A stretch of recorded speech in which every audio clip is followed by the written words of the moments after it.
부산 지역 이슈를 발빠르게 점검하고 분석하는 헬로 이슈 토크입니다. 하나의 주제로 건립되는 박물관은 지역민에게는 자긍심을, 도시에는 브랜드 가치를 높이는 계기가 되는데요. 이러한 의미를 바탕으로 최근 부산시의회 본회의 5분 발언에서 부산의 산악 역사와 뜻을 상기시키고 시민과 함께 공감대를 형성하고자 산악박물관 건립에 대한 5분 발언이 있어 화제입니다. 오늘 자세한 내용을 알아보고 기대 효과까지 분석해봅니다. 함께 하실 분 소개하겠습니다. 지난 2월 8일 부산시의회 임시회 본회의에서 산악박물관 건립 제안에 5분 발언을 한 부산시의회 운영위원회 강무길 위원장 나오셨습니다. 위원장님 어서 오시죠. 반갑습니다. 네, 부산 산악박물관 건립을 제안하신 걸로 알고 있습니다. 이 부산 산악박물관 건립 제안 배경에 대해서 한번 알려주시죠. 예, 그 2006년부터 13년까지 다이나믹 부산 희망 원정대를 출범해가지고 전 세계 최초로 단일 도시로서는 14자 8,000m급 이상을 완등한 곳은 부산 다이나믹 원정대밖에 없습니다. 그 부분을 기리고 또한 8년 정도 지나다 보니까 그 장비라든지 이런 부분이 잊혀져 가는 것이 너무 아까워서 부산시의 자산이자 또 관광 상품화도 할 수 있겠다는 취지에서 발의를 하게 되었습니다. 네, 부산 산악박물관 건립을 이제 제안을 해주셨는데, 그런데 이 부산시에서 산악인의 산악 원정을 지원했다, 이런 내용을 모르시는 분들이 많으실 것 같아요. 이 부산시에서 어떤 노력을 했는지 그것도 한번 자세히 알려주시죠. 네, 2006년부터 지금 오랫동안 지나다 보니까 잊혀졌는데 그 당시 부산에서는 정말 세계의 기치를 걸고 예산을 5억 5천을 들여서 부산 시민들의 그 산악인들을 기준을 선발해서 14개 돈을 원정을 하게 되었습니다. 그 부분이 지금 너무 자산이 아깝고 오래되다 보니까 잊혀져 가는 것이 너무 안타까워서 부산시의 민의 자긍심을 고취하기 위해서 이렇게 발의를 하게 되었습니다. 네, 부산시가 지금 산악에 대해서 많은 관심을 가지고 지원을 하고 있다는 말씀이신데요. 개인적으로 우리 위원장님께서는 이 산악에 대한 관심이 조금 있으신 편입니까? 예, 제가 그 대학교 다닐 때 그 산악 동아리 활동을 하면서 88년도에 산악부장을 할 때 제주도에서 전국 대학생 대통령배가 있었습니다. 그 당시에 그 최우수상을 받아서 대통령상을 수상하기도 하였습니다. 네. 그리고 해외 원정을 꿈을 꿨는데 졸업하고 나서 2년 후에 그것이 실행되어서 참석하지 못한 부분이 좀 미련으로 남아 있은 차에 네. 이런 기회가 있어서 이렇게 발의를 하게 되었습니다. 개인적으로 위원장님께서도 산악에 대한 관심이 있고 그런 관심을 또 우리 부산시에서 같이 협업을 해서 한번 이어나가고자 하는 노력을 하고 계신 것 같은데요. 그렇다면 이런 역사를 담을 수 있는 산악박물관이 왜 필요한지도 한번 알려주시죠. 예, 특히 그 최근 코로나 시대를 지나면서 많은 시민들께서 코로나 팬데믹 이후에 산을 많이 찾고 그 대중화된 스포츠이자 일간 여가 생활이기 때문에 산악박물관이 있음으로써 시민들에게 더 산에 대한 그 알리는 계기가 되었으면 좋겠다는 입장에서 이렇게 하게 되었습니다. 네, 저희가 그렇다면 이 산악박물관이 지어지면은 어떤 효과가 있다고 보십니까?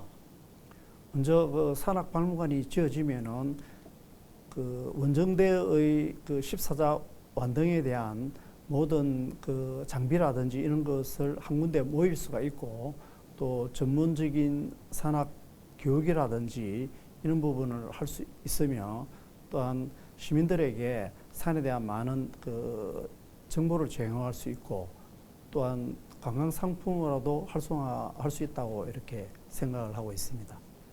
네, 부산 산악박물관 건립 효과에 대해서 말씀을 해주셨는데요. 희망원정대 14자 완등 성과에 대해서도 조금 알려주시죠. 예, 그 14자 희망원정대는 2006년부터 13년까지 8년 동안 진행된 것으로서 부산 시비가 5억 5천만 원 그 지원이 되어서 14자 원등을 하였습니다.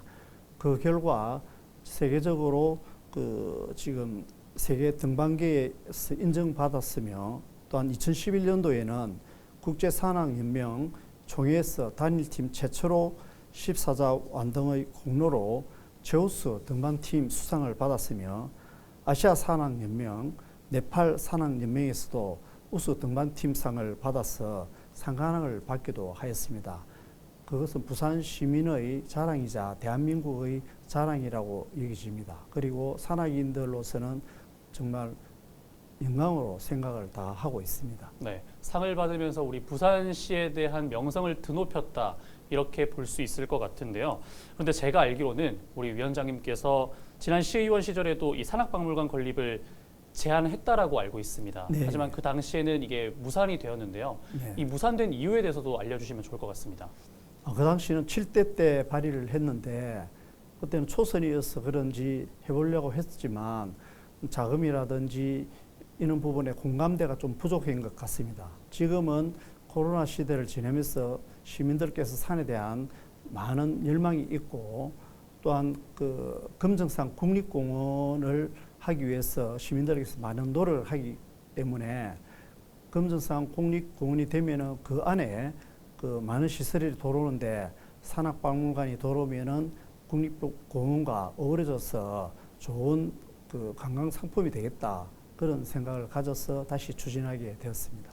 네, 의원 시절에도 산악박물관 건립에 대해서 추진을 하셨고 이후에 현재에도 지금 추진을 하고 계십니다. 그리고 최근에는 산악박물관 이 제안을 5분 발언에서 이제 추진을 하셨는데 이때 이 산악인들의 여론은 어땠습니까? 예, 산악인들이 14자 완등을 하고 지금 10수년이 지나다 보니까 장비도 지금 그것을 유지하는데도 애로사항이 있고 또 등반의 대원들이 이제 나이가 들고 이렇든 한두 번씩 돌아가시기도 하고 그렇기 때문에 그 자산을 그 빨리 그 전시를 함으로써 그 무유형의 자산들을 다 그 박물관을 통해서 전시도 하고 교육도 하고 그 시민들 프로그램을 활성화하기 위해서 이렇게 조급하게 계속 진행을 하고 있습니다. 지금. 네, 그런데 이 산악박물관이 지어진다라고 하면 산악에 관심이 있거나 이 산악인들은 되게 좋아할 수 있는 부분이겠지만 사실 또 그렇지 않은 분들에게는 조금은 부정적인 시선으로 바라볼 수도 있을 것 같습니다. 이런 부정적인 시선을 가지고 있는 분들은 어떻게 설득할 수 있을까요? 예, 아무래도 부산 시민의 예산이 들어가는 만큼 그 부분에 대해서는 전문가들의 충분한 의견 수렴을 해서 공대감도 형성되어야 될 것이며 또한 가칭 산악박물관이 진행되게 되면은 공청회나 토론을 통해서 시민들의 충분한 공대감을 형성될 수 있도록 그렇게 진행하도록 하겠습니다. 네, 이 산악박물관이라는 명칭에서는 또 보통 저희가 박물관이라고 생각을 하면 그냥 구경하는 전시 위주의 공간이 아닐까라는 생각을 많이 하거든요. 이 박물관의 내실과 구성은 또 어떻게 짤 예정이십니까? 예, 기본적으로 그 8,000m 다이너믹 원정대의 그 장비들이 지금 다 보관이 되어 있습니다. 그 부분을 그 전시도 하고 그리고 과거의 장비라든지 현재의 장비 또 아웃도어 업체에서는 미래의 장비까지 다 이렇게 지원을 해가지고 그 메모드급 박물관이 될 수 있도록 장비 지원도 되고 그 안에서 또한 교육이라든지 세계의 그 산행 기록이라든지 그리고 산에 대한 정보 그리고 시민들께서 즐길 거리 볼거리를 다 넣음으로써 콘텐츠가 되는 그런 박물관이 관광상품으로 거듭난다고 생각을 하고 있습니다. 네, 볼거리와 즐길거리가 가득한 부산 산악박물관을 만들 예정이라고 말씀을 해주셨는데요. 네. 2030 월드 엑스포도 추진 중이지 않습니까? 네, 네. 이런 방법처럼 뭐 영상을 활용해서 홍보를 한다든지 아니면 다른 뭐 포스터를 이용을 해서 홍보를 한다든지 이렇게 부산 산악박물관은 또 어떻게 홍보를 할 수가 있을까요? 예, 먼저 아직까지 예산이 편성된 단계가 아니고 5분 발의를 해서 초입 단계에 있기 때문에 이 부분이 시와 협력해서 어느 정도 공감대가 형성되면은 부산시의 산악계와 또한 그 체육계와 협력해서 또 홍보를 할 수 있는 방향이라든지 콘텐츠라든지 이런 부분을 세워 나가야 될 거로 생각하고 있습니다. 네. 네. 그런데 산악을 하면 저희가 실외 스포츠라는 생각이 있는데요. 이 실외 스포츠인 산악을 이 실내인 박물관에서 어떻게 조금 더 잘 즐길 수 있을까요?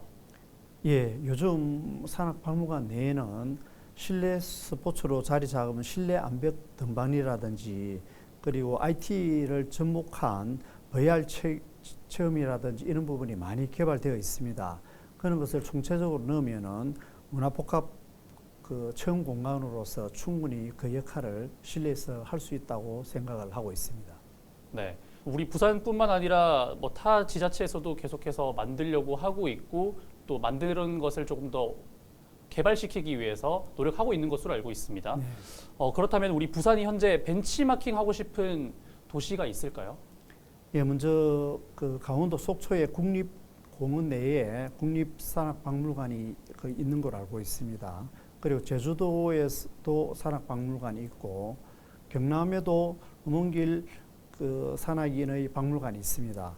크게 세 가지가 있기 때문에 그 부분과 실질적으로 진행이 되면은 외국의 네팔에 또 산악인들의 박물관이 잘 있는 것으로 알고 있습니다. 벤치마킹을 해서 부산의 볼거리 또한 그 콘텐츠로서 거듭날 수 있는 그런 부분을 차근차근 계획해 나갈 예정입니다. 네, 말씀해 주신 것처럼 뭐 제주에도 있고 속초에도 있고 말씀해 주셨는데 그렇다면 우리 부산이 타 지역과 했을 때 차별화되는 부분은 어떤 부분이 있을까요? 지금 시민들께서 금정산 국립공원을 염원하고 있습니다. 금정산 국립공원이 되었을 때 그게 또 컨텐츠가 있어야 된다고 봅니다. 그 부분이 그 부산 그 다이노믹 원정대의 산악박물관이 되지 않을까 그런 생각을 가지고 그 시설과 어우러져서 그 금정산에 걸맞는 그런 시설에 산악박물관 넣어서 볼거리, 즐길거리 콘텐츠를 만들려고 생각하고 있습니다. 그러니까 말씀을 정리를 해보면 부산에 있는 산의 특징을 잘 살려서 우리 부산만의 강점으로 가지고 가야 한다라는 말씀이신 것 같은데요. 네. 최근 기후와 인프라를 갖추고 이제 스포츠 전지훈련지로 각광받는 지자체가 많습니다. 예. 우리 부산 산악박물관이 지어진다라고 하면 이러한 효과를 저희가 기대를 해봐도 될까요? 예, 만약에 그 금정산에 유치가 되면은 부산은 다른 지방에 비해서 사계절 온화한 날씨를 가지고 있고 또한 금정산은 그 무명리치라든지 준행암, 부채암이라든지 그 산악인들이 훈련할 수 있는 여건이 많이 갖추어져 있습니다. 그 부분에 있으면은 그 전국에서도 그 겨울이나 사계절로 이렇게 산악인들이 찾아와서 박물관과 더불어 그 산행에 그 이렇게 연습할 수 있는 그런 콘텐츠가 같이 개발되고 산악박물관의 규모가 커지면 그 내부에 내부 클라이밍이라든지 이런 부분이 요즘은 그 스포츠로 그 자리매김했기 때문에 많은 관광 상품화도 될 거로 이렇게 추정하고 있습니다. 그러니까 부산 산악박물관이 단순히 전시 공간이 아니라 이 박물관이 지어짐으로 인해서 스포츠 산업에도 분명한 긍정적인 영향을 줄 수 있다라는 말씀이신 거죠? 예, 그렇게 네. 충분히 생각하고 있습니다. 네, 그럼 스포츠 산업 이외에 또 다른 시너지 효과를 기대한다면 어떤 부분이 있을까요? 예를 들면 경제적인 효과라든지 네. 다른 산업 분야에도 어떤 도움을 줄 수 있을 것으로 보십니까? 예, 부산에는 첫째 생각을 하면 바다를 생각하지만 또 산도 대부분 그 많이 있습니다. 그 산에 산악박물관이 됨으로써 부산의 그 중견 업체도 아웃도어 업체가 있습니다. 그런 부분이 코로나 때에 아웃도어가 그 한 500% 정도 이렇게 판매량이 늘어난 걸로 알고 있습니다. 그런 부분을 중견업체가 협력하면은 더 큰 그 지역 개발 중견업체가 그 성장할 거로 예상되고 있습니다.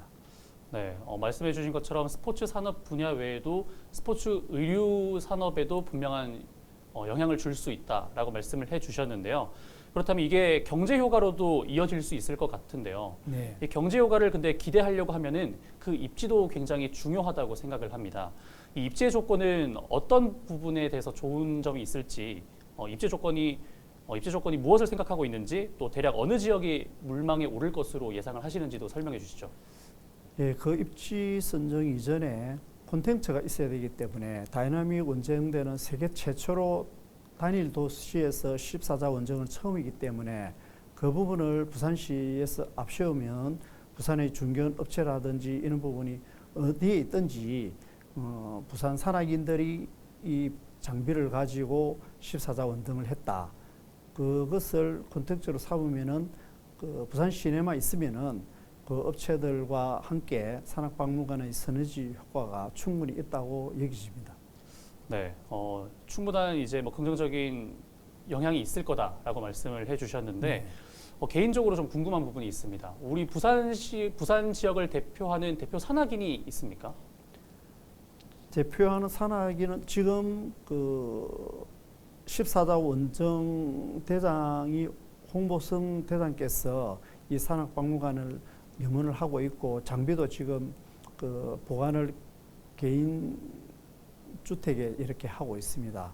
그 부산 산악의 발전을 위해서 14자를 그 1자부터 14자까지 총 대장을 하신 그 홍보성 대장께서 부산 산악인의 지금을 대표한다고 이렇게 저는 생각을 하고 있습니다. 네, 부산시 지역을 대표하는 홍모성 대장이 우리 부산을 대표하는 산악인이라고 말씀을 해주셨는데요. 네. 그렇다면 우리 위원장님께서 앞서 산악에 대한 관심도 많으시고 대학생활 때는 또 산악의 활동을 하셨다고 말씀을 해주셨는데 네.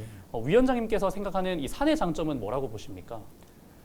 그 누가 그 유명한 분이 산을 왜 가느냐 이라면 산이 있기 때문에 간다고 했지만 지금 도시인들은 너무 각박한 속에 살고 있지 않습니까?